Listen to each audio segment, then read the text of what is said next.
Жетвената кампања на уризот во Кочанскиот регион се одвива со забрзана динамика.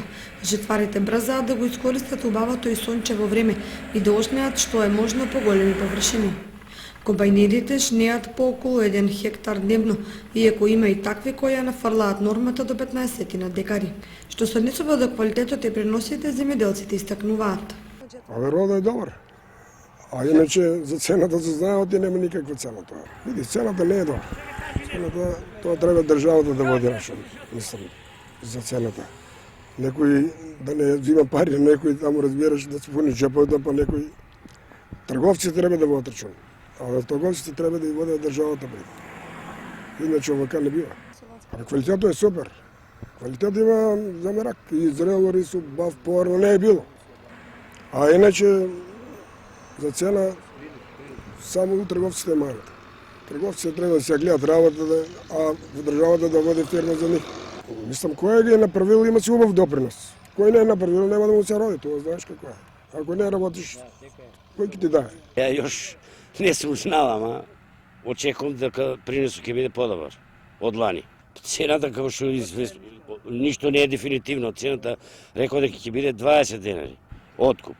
Лани рекоа дека ќе биде 25 кога се жнееше, кога се блокираше патот кај Облешево.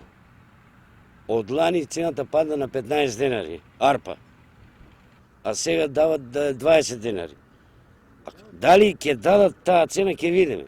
Со жетвата не сме почнали још, ја не сам, а други се почнали да жнеат, ама кажуват дека би имало придонес. Па натам ќе видиме. Со лани квалитетот се гледа не е убав, не е лош. Кој си уработил, има жетва. Кој нема, ќе жнее просто. Дефеко е у водите, за прскањите. Водите се неквалитетни, не покажава се неквалитет. Само ни парите взимат земјоделските аптеки. Цената на комбинирањето се движи од 1000 до 1200 денари за декар, што е еднакво на минатогодишната. Па скапо е секој, само мора да се жее, докато се кални кел, не може да стоја у полето. Цената на жетвата е скапа. Ти илјадарка на гумите, а на гусениците преку 1200 и 300 ќе биде. Тука е многу скапо. Цената е 1000 динара.